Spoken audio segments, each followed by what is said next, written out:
Ukraine could lose not just the war, but its very access to the sea. In a dramatic warning, American economist Jeffrey Sachs has urged Kyiv to seek peace now or risk total defeat, including the loss of Odessa, its last major port on the Black Sea. If, in fact, the war continues, because essentially Ukraine doesn't make peace, doesn't want to make peace, and Trump basically falls into line with the prevailing view that the West should continue to fight Russia. My guess is that Ukraine would lose not only a lot more lives, but also a lot more territory in the end. So it could end up being completely defeated. It could end up losing its Black Sea coast, Odessa, and a lot of the rest. So, to my mind, the bigger risk for Ukraine, for sure, is to continue this war, because I think that Ukraine is on the losing end of the war. The loss of Odessa would be a strategic collapse, landlocking Ukraine, choking off grain exports, and tightening Russia's grip over the Black Sea. Sachs's grim forecast pushes a realist message: hard choices now, or irreversible losses later.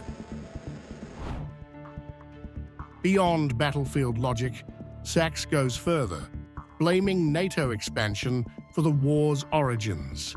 It's a controversial view, rarely voiced in Washington, but frequently echoed in Moscow.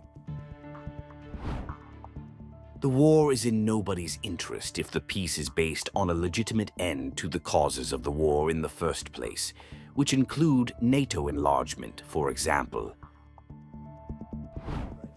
Surprisingly, Sachs's view finds support within Donald Trump's foreign policy circle. Keith Kellogg, Trump's special envoy to Ukraine, told ABC News that Russia's NATO concerns are fair, signaling potential room for a deal that reigns in the alliance. I think it's a fair concern.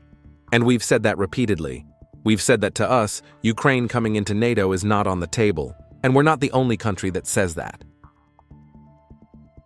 I can probably give you 4 of the countries in NATO, and it takes 32 of the 32 to allow you to come into NATO. And we've seen other countries saying, we're not too sure about that. Kellogg's remarks confirm Ukraine's NATO bid has hit a wall.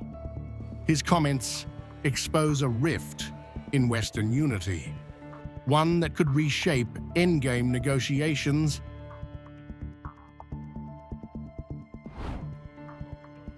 But in Kyiv and among Ukraine's staunchest allies, such talk is incendiary. Critics slam it as surrender by another name, warning it would embolden Russia and break Ukraine's sovereignty.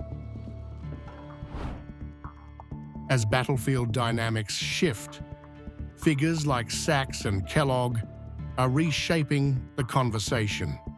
Should the West fight to the finish or settle before Ukraine loses everything? The coming months may determine not just Ukraine's borders, but the balance of power across Europe.